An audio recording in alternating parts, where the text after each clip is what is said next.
ബിജെപിക്ക് പിന്തുണയുമായി നടി ശോഭന വീണ്ടും രംഗത്തെത്തിയിരിക്കുകയാണ്. തിരുവനന്തപുരത്തെ എൻഡിഎ സ്ഥാനാർത്ഥി രാജീവ് ചന്ദ്രശേഖറിന് വോട്ട് തേടി ശോഭന വീണ്ടും രംഗത്തിറങ്ങാൻ തയ്യാറെടുക്കുകയാണ്. ഇവയ്ക്ക് പുറമെ തിങ്കളാഴ്ച കാട്ടാക്കടയിൽ പ്രധാനമന്ത്രി നരേന്ദ്രമോദി പങ്കെടുക്കുന്ന പൊതുസമ്മേളനത്തിലേക്കും ശോഭനയ്ക്ക് പ്രത്യേക ക്ഷണമുണ്ട്. ഇതിനു മുൻപ് ബിജെപി തൃശൂരിൽ സംഘടിപ്പിച്ച മഹിളാ സമ്മേളനത്തിലും പ്രധാനമന്ത്രി നരേന്ദ്രമോദിക്കൊപ്പം ശോഭന വേദി പങ്കിട്ടിരുന്നു. ഇതോടെ ശോഭന ബിജെപിയിൽ ചേർന്നേക്കുമെന്ന അഭ്യൂഹങ്ങളും ഉയർന്നു കേട്ടിരുന്നു.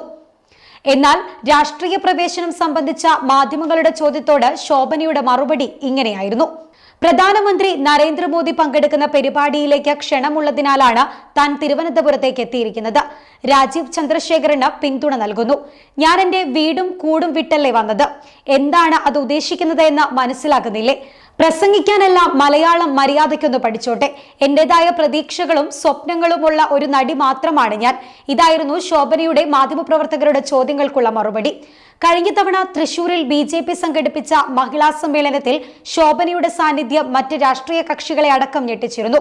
അതോടൊപ്പം നേരത്തെ സംസ്ഥാന സർക്കാർ സംഘടിപ്പിച്ച കേരളീയം പരിപാടിയിലെ ശോഭനയുടെ സാന്നിധ്യവും ശ്രദ്ധേയമായിരുന്നു. ഇതിനു പിന്നാലെയാണ് ബിജെപി പരിപാടികളിൽ പ്രധാനമന്ത്രി നരേന്ദ്രമോദിക്കൊപ്പം ശോഭന വേദി പങ്കിട്ടത്.